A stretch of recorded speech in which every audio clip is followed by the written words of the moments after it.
Capítulo 1212. Agora mesmo, enquanto Klein pensava em uma solução, uma imagem veio naturalmente à mente. As nuvens nas duas montanhas começaram a ferver rapidamente à medida que se espalhavam para a esquerda e para a direita, revelando uma fenda cujo fundo não podia ser visto. Os raios laranja-avermelhados do pôr do sol preencheram-no e formaram um caminho corpóreo. Esta era uma cena criada quando o blasfemador Amon entrou na projeção da corte do rei gigante.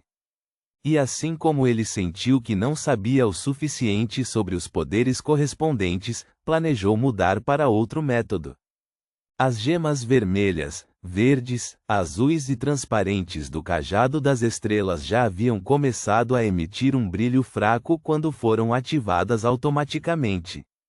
A névoa branco-acinzentada solidificada estava igualmente fervendo, mas não era tão intensa. Estava se agitando para trás enquanto se separava, mas a área bem à sua frente permanecia uma massa interminável de névoa. Não havia fim para isso. Klein suspirou em seu coração. Enquanto se concentrava em controlar seus pensamentos, fez outras tentativas. Nos últimos 3 minutos, tentou pelo menos 10 vezes. 7 vezes foram por sua própria vontade, enquanto 3 vezes foi sem querer, mas no final das contas ele foi incapaz de abrir a barreira invisível. Na verdade, os métodos normais não funcionam. Com um movimento do pulso, ele permitiu que a projeção histórica de 0 a 62, que estava perto do seu limite, desaparecesse do mundo real.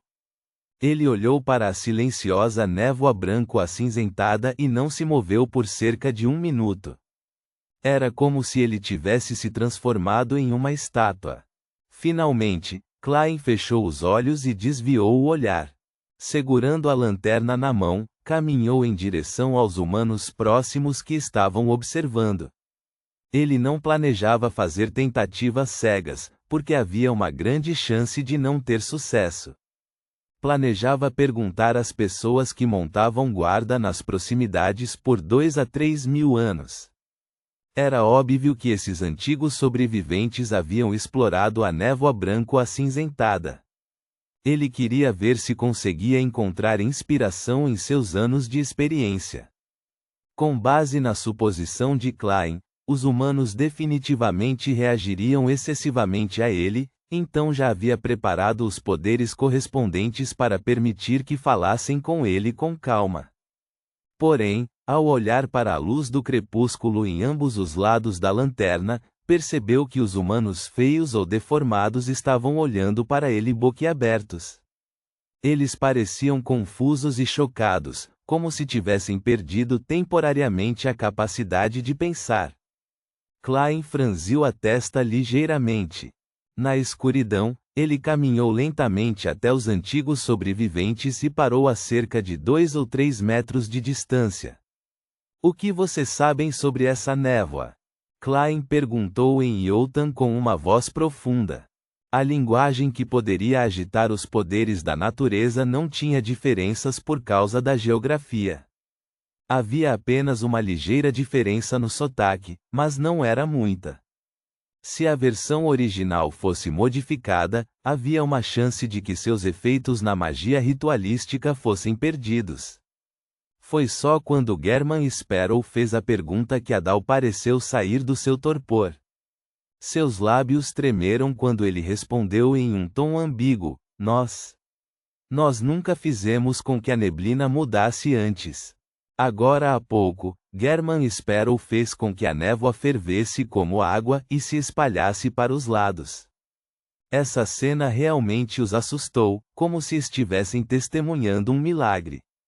Os 2 a 3 mil anos de trabalho árduo de numerosas gerações de habitantes da Cidade da Lua foram inferiores a uma pessoa segurando um cajado com uma tentativa que não durou mais de 200 batimentos cardíacos. Esta também foi a principal razão pela qual desistiram de resistir quando German Sparrow se aproximou deles. Eles instintivamente acreditavam que, por mais que o evitassem, seria em vão. Após 2 segundos de silêncio, Klein continuou perguntando: você tem algum registro correspondente? Neste momento, Adal entendeu o que German Sparrow quis dizer. Ele hesitou por um momento e assentiu lentamente. Sim, no entanto, apenas o sumo sacerdote e os outros frequentemente examinavam isso. Vestindo um sobretudo preto e meia cartola, Klein pensou por um momento e de repente estendeu a mão para tirar um item do vazio. Era uma cruz coberta de bronze, com várias pontas afiadas saindo dela. Era a imagem histórica do crucifixo do sem sombra do antigo Deus do Sol. Com a cruz na mão, Klein ergueu-a um pouco mais alto e apontou-a para os antigos sobreviventes. Uma luz pura, brilhante e quente floresceu, dispersando a escuridão ao seu redor e iluminando-os. Sua experiência de combate os fez tentar se defender instintivamente, mas suas ações pararam no meio do processo. O brilho e o calor não eram algo com que uma fogueira pudesse se comparar. Isso fez com que os membros restantes da equipe de caça da Cidade da Lua recordassem as divindades descritas pelos livros antigos e pelo sumo sacerdote. Eles eram divindades que emitiam luz ilimitada e traziam calor ilimitado. Sob a iluminação da luz pura e brilhante, um gás negro ilusório, distorcido e em luta, que parecia ter vida própria, começou a ferver nos corpos de Adal, Shin e companhia, subindo e se dissipando rapidamente. Os membros da equipe de caça da Cidade da Lua sentiram seus corpos ficarem mais relaxados e a pressão dentro de suas almas desapareceu. Depois de expurgar a corrupção cumulativa e as doenças de seus corpos, Klein balançou levemente o pulso, fazendo com que o crucifixo do sem sombra desaparecesse na sua frente. Logo depois disso, pegou outra bengala que parecia de uma cor de madeira comum. Este era o antigo artefato selado da Cidade de Prata, Bengala da Vida. Embora ele já o tivesse sacrificado à deusa da noite eterna, desde que pertencesse a um sábio do passado, apenas os acompanharia de uma maneira diferente. Com a Bengala da Vida em mãos, Klein deu alguns passos à frente e usou a ponta da bengala para tocar no líder da equipe de caça da Cidade da Lua.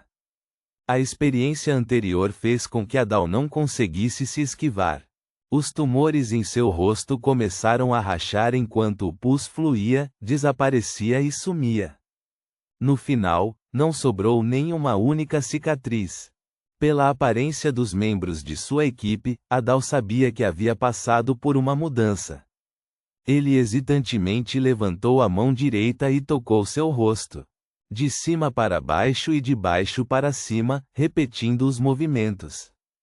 Durante esse processo, percebeu que estava em um estado saudável sem precedentes, melhor do que quando se tornou adulto. Klein não olhou para ele.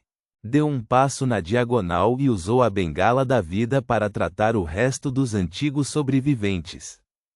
Tomando Adal como exemplo, Shin e os outros estavam em guarda e alertas ao aceitarem o contato com a bengala e sentiram que haviam obtido um novo sopro de vida.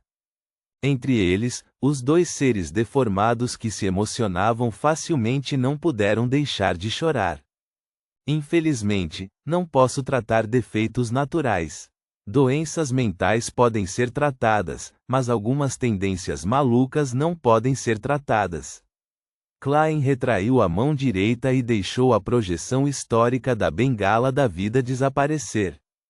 Ele caminhou até seu local original e se virou. Olhou para os antigos sobreviventes e disse: não estou aqui para destruir, mas para espalhar o brilho do meu Senhor, trazendo luz e calor. Voltem e diga ao seu líder que estou aqui. Se ele estiver disposto, ele pode vir. Ele não tentou descobrir onde ficava o ponto de encontro desses antigos sobreviventes, nem planejou ir diretamente para lá. Isto desencadearia a forma mais forte de resistência e vigilância. Portanto, dar-lhes a escolha era a solução mais adequada. Naquele momento, Adal, Shin e os outros já estavam chocados com a constante retirada de itens místicos de German Sparrow. Eles sentiram que estavam caminhando para um milagre e já haviam sido purificados pela luz divina, permitindo que sua condição física se recuperasse ao seu estado ideal. Até excedeu seu pico. Tudo bem. Alguns segundos depois, Adal respondeu. Assim que eles se viraram e se prepararam para retornar à cidade da lua, chamas acenderam nas profundezas da escuridão enquanto eles se aproximavam rapidamente. O líder era um homem velho vestindo uma pele de animal marrom escuro. Seu cabelo era grisalho e despenteado, e seu rosto estava cheio de rachaduras reais. Sumo sacerdote, depois de reconhecer a outra parte, Shin deixou escapar. Não era outro senão o sumo sacerdote da cidade da lua, Nin. Atrás de Nin seguiam Rus e os outros membros da equipe de caça que retornaram à cidade antes, bem como vários outros Beyonders de alta sequência. Nin acenou com a cabeça para Dao, Shin e o resto antes de caminhar para a frente do grupo. Olhando para o homem que afirmava ser missionário, German Sparrow, ele cruzou os braços e fez uma reverência. Convidado de honra. Sou o sumo sacerdote da cidade da lua, Nin. A cidade da lua já pertenceu a vampiros, mas essa civilização foi destruída nos tempos antigos. Depois, aceitamos as ordens do grande Deus do Sol, o Senhor que criou tudo, e nos mudamos para cá para observar a névoa branco-acinzentada e fazer as tentativas correspondentes. Isso continuou mesmo que a terra estivesse amaldiçoada e o Senhor não nos respondesse. Até hoje, 3.722 anos se passaram. Ponto.